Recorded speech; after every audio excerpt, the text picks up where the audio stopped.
देखो यार, अगर तुम लोग लूचा लिब्रे ट्रिपल ए के फैन हो तो ये वीडियो तुम्हारे लिए होने वाली है, क्योंकि डब्ल्यूडब्ल्यूई के ट्रिपल ए के वाई करने के बाद अब ट्रिपल ए पर डब्ल्यूडब्ल्यूई के बहुत सारे रेसलर्स का डेब्यू कंफर्म हो चुका है।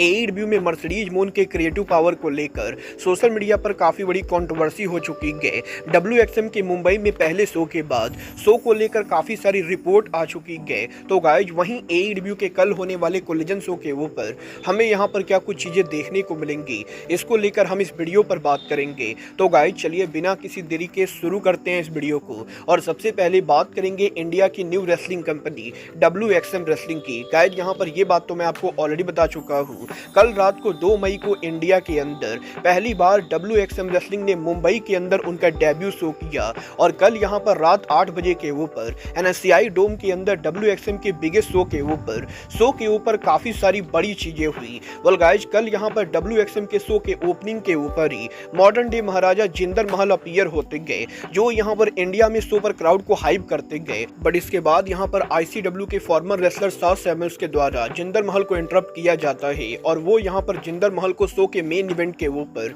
सिंगल मैच के लिए चैलेंज करते गए। जिसके बाद के इस शो के ऊपर हमें यहाँ पर मुंबई में महाराष्ट्र के चीफ मिनिस्टर भी अपीयर होते हुए दिखाई देते गए और डब्ल्यूएक्सएम के प्रमोटर्स के द्वारा मेजर मिनिस्टर्स को शो के ऊपर लाया जाता है, जहाँ पर महाराष्ट्र के चीफ मिनिस्टर के द्वारा डब्ल्यूएक्सएम रेसलिंग के इंडिया के पहले मेजर रेसलिंग कंपनी होने को लेकर बात की जाती है और महाराष्ट्र के सीएम के द्वारा डब्ल्यूएक्सएम रेसलिंग के फ्यूचर को हाइप किया जाता है। बट इसके बाद यहाँ पर डब्ल्यूएक्सएम के इस शो के ऊपर कल यहाँ पर हमें काफी सारे मेजर जापानीज रेसलिंग देखने को मिले, जहाँ पर मेज सरुगा, एमी साकुरा सहित Indian and Japanese wrestler Baliana की शो के ऊपर रेसल करते गए। और इसके साथ साथ इस शो के ऊपर डब्ल्यूडब्ल्यूई के फॉर्मर सुपरस्टार खलिस्टो हमें इंडियन रेसलर्स को फेस करते हुए दिखाई देते गए। तो वहीं डब्ल्यूएक्सएम के इस शो के मेन इवेंट के ऊपर जिंदर महल शो के ऊपर सास सैमुअल्स को बीट करते गए और जिंदर महल के विक्ट्री के साथ डब्ल्यूएक्सएम का ground zero TV tapping of air जाता है। और वैसे तो मैचेस के मामले में डब्ल्यूएक्सएम का शो यहाँ पर काफी ज्यादा एवरेज रहा,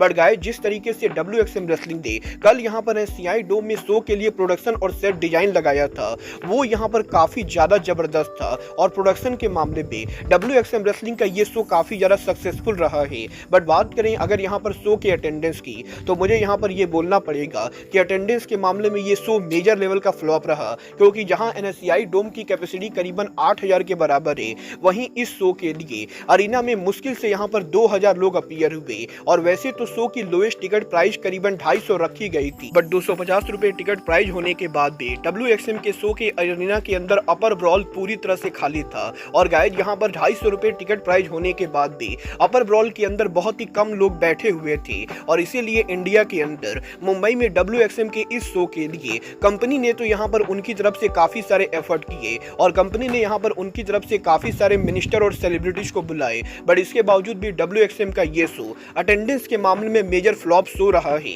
और ये यहाँ पर कोई बड़ी बात नहीं है, क्योंकि अभी यहाँ पर इंडिया में रेयरली रेसलिंग फैंस को मालूम है कि इंडिया में डब्ल्यूएक्सएम नाम की कोई रेसलिंग कंपनी है। और डेफिनेटली टाइम के साथ यहाँ पर ये कंपनी अगर सोशल मीडिया पर लगातार प्रमोशन करती रहेगी और फ्यूचर में कुछ और इंटरनेशनल रेसलर्स को लाती है, तो डेफिनेटली यहाँ पर ये कंपनी ज्यादा अटेंडेंस ला सकती है। वेल देखना दिलचस्प होने वाला है कि कल यहाँ पर एनएससीआई डोम के अंदर डब्ल्यूएक्सएम रेसलिंग ने ये जो 2.5 घंटे के शो को रिकॉर्ड किया है, डब्ल्यूएक्सएम रेसलिंग इस शो को कब और कहां ब्रॉडकास्ट करती है और डब्ल्यूएक्सएम रेसलिंग के हाई लेवल के प्रोडक्शन को यूज करने के बाद क्या इस कंपनी को इंडिया में कोई टीवी डील मिलती है या नहीं। बट गाइस चलिए फिलहाल आगे बढ़ते और बात करते हैं एईडब्ल्यू के टीबीएस चैंपियन मर्सिडीज मून की। वेल बात करें अगर यहाँ पर मर्सिडीज मून की, तो गाइस ये बात तो हम सभी लोगों को मालूम है, जब से यहाँ पर मर्सिडीज मून एईडब्ल्यू के अंदर आई गए तब से वो एईडब्ल्यू के वुमेन डिवीजन को डोमिनेट कर रहे गए। और एईडब्ल्यू के अंदर मर्सिडीज मून के एईडब्ल्यू में टीबीएस चैंपियन बने करीबन 1 साल हो चुके गए। तो वहीं एईडब्ल्यू के अंदर मर्सिडीज मून ने टेलीविजन पर रेयरली कोई मैच हारा है और एईडब्ल्यू के अंदर लगातार वुमेन डिवीजन को टेक ओवर करने के बाद अब सोशल मीडिया पर इस हफ्ते इस चीज को लेकर रूमर चल रही थी कि एईडब्ल्यू के अंदर पॉसिबली मर्सिडीज मून ने जब कॉन्ट्रैक्ट साइन किया था, तो मर्सिडीज मून ने कॉन्ट्रैक्ट के अंदर ये क्लॉज डलवाया था कि वो एईडब्ल्यू के अंदर उनकी स्टोरी लाइन के क्रिएटिव को खुद कंट्रोल करेंगी और एईडब्ल्यू के अंदर पॉसिबली कंपनी के द्वारा मर्सिडीज मून को क्रिएटिव पावर दी गई है। इसी वजह से वो एईडब्ल्यू के अंदर किसी भी मैच को नहीं हार रही गए और वो यहाँ पर पॉसिबली उनके क्रिएटिव पावर का यूज करके एईडब्ल्यू के वुमेन डिवीजन को डोमिनेट कर रही गए। सोशल मीडिया पर इन रूमर्स के बाद बाद PW इंसाइडर ने फाइनली इस चीज को कंफर्म किया कि AEW के अंदर मर्सिडीज मोन के कॉन्ट्रैक्ट के अंदर किसी तरह का कोई भी क्रिएटिव कंट्रोल नहीं गए। और फाइटफुल ने भी इस चीज को कंफर्म किया है कि मर्सिडीज मोन का AEW और NJPW के वुमेन डिवीजन को डोमिनेट करके चैंपियन बनना ये पूरी तरह से कंपनी का डिसीजन दे। और AEW के अंदर आज के टाइम के ऊपर जितने भी रेसलर काम कर रहे गए उनमें से किसी भी रेसलर को टोनी खान लीगली कोई भी क्रिएटिव पावर नहीं दे रहे गए। और AEW के अंदर कोई भी रेसलर अपनी स्टोरी लाइन को खुद कंट्रोल नहीं कर सकता है। और at the end of the day Tony Khan ही वो डिसाइड करते गए कि कंपनी के अंदर कौन सा रेसलर कौन से मैच को हारेगा। और ना तो AEW के अंदर मर्सिडीज मोन के पास उनके स्टोरी लाइन को लेकर कोई क्रिएटिव पावर है, ना ही किसी और रेसलर के पास ये क्रिएटिव पावर है कि वो यहाँ पर मैच को हारने या जीतने को डिसाइड करे। और इसीलिए ये बात पूरी तरह से गलत है कि मर्सिडीज मोन के पास AEW में कोई भी क्रिएटिव पावर है। मतलब ये तो आने वाला टाइम बताएगा कि AEW के अंदर मर्सिडीज मोन उनके इन टाइटल्स को कब और कब तक हारती गए।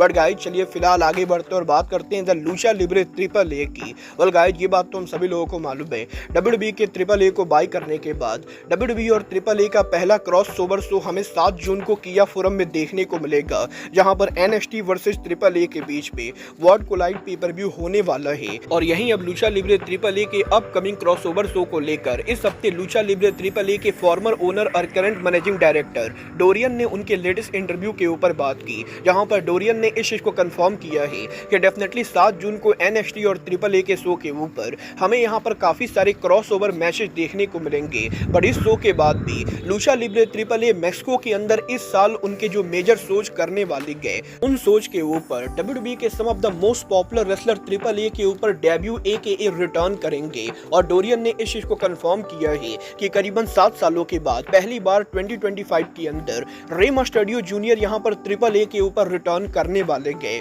और WWE के ट्रिपल ए को अक्वायर करने के बाद ट्रिपल ए के इस साल के एक मेजर शो के ऊपर रे मस्टर्डियो कंपनी के ऊपर रिटर्न करेंगे। बट वहीं रे मस्टर्डियो के साथ साथ पेंटागन जूनियर और रे फिनिक्स जैसे रेसलर्स भी लूचा लिब्रे ट्रिपल ए के ऊपर उनका रिटर्न करने वाले गए। और क्योंकि अब यहां पर WWE कंपनी ट्रिपल ए को ओन करती गए तो इसीलिए इस साल के अंदर लूचा लिब्रे ट्रिपल ए के मैक्सिको में मेजर शो के ऊपर हमें यहां पर रे मस्टर्डियो, पेंटागन और रे फिनिक्स जैसे रेसलर ट्रिपल ए के शो पर काम करते हुए दिखाई देंगे। और डोरियन इस चीज को लेकर बहुत ही ज्यादा एक्साइटेड है कि इस साल ट्रिपल मेनिया के ऊपर WWE के कौन कौन से रेसलर अपीयर होते गए। मतलब ये तो आने वाला टाइम बताएगा कि WWE रे मस्टर्डियो, पेंटागन और रे फिनिक्स के अलावा ट्रिपल मेनिया पर कौन कौन से रेसलर्स को भेजती गए। बट गाइस चलिए फिलहाल आगे बढ़ते और बात करते हैं AEW के कल होने वाले कोलिजन शो की।